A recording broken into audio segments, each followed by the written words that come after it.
ja, so aqui está eigenlijk trabajando riba creating un machine learning model por identify diferente seafloor environments ang containing manet ku underwater images. Dus aqui kita betul nanta dus agora que nanta nasta collecting images na di baldi awa, manet por ejemplo dito como aqui não.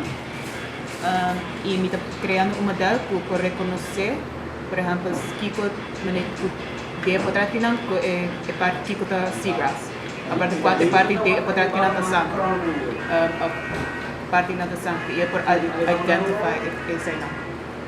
Okay. E das que está sendo, agora que nós temos collecting copy data, e nós temos nesse caso labeling, nós temos bisa dia potrat que nós aqui não tá na seagrass, santo, quatro área não, e nós também feed esse aí no nosso modelo, e o modelo tá sim, comparei com nós e patterns tá, para ora vou poder hincar potrat, e bisa, ok, parte aqui também é seagrass, aqui tá rocks, aqui tá santo, e assim nós podemos criar maneira, nós podemos identify maneira e seafloor, e nós podemos criar maneira humana.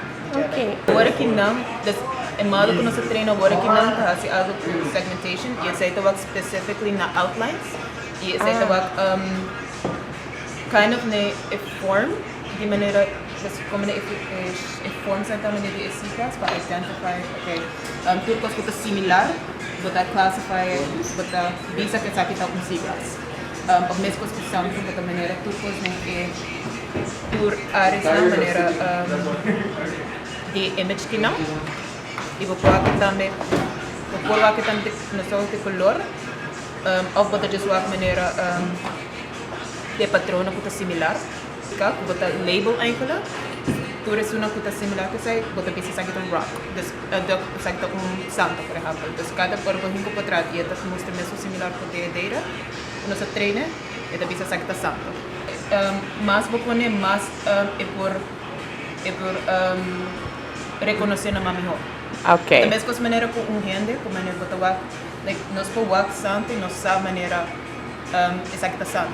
Pero nós podemos ter diferente ângulo, shape, color, nós sabemos que está santo. Pero com machine learning nós sabemos se podemos poner específica forma, essa é só para reconhecer. Pero once maneira vamos poner de outro ângulo e nós vai poder reconhecer mesmo bom. Nós podemos poner assim na diferente forma de data, variação na diferente color, para também não somente de santo, mas diferente forma não. Para treino modal, para durar pouco tempo, maneira dia modal que não dura a maneira full a noite para treino, e essa é somente riba 10 images, das mais para ter mais o que dura, das para ter em consideração também que é simple, mas just para não para specific seaweeds ainda, just maneira para bisa sakit a seaweed. Okay. É área que não está seaweed, e área que não está santo. E para ora nós temos aí, nós queremos algo depois mais específico, quando nós podemos identificar que é específico. Isso aqui está com isso aqui é com um telefone que nós usamos, nós só just põe dentro de saco na plástico e nós só põe balde de água. Just, quero maneira 1,000 images assim, não? Okay. Isso aí nós só just vai maneira onde maneira Surfside, nós só just vai onde maneira beach na Surfside e nós só just saca diferente images. Oh, cool. Mas danke, Amaryllis.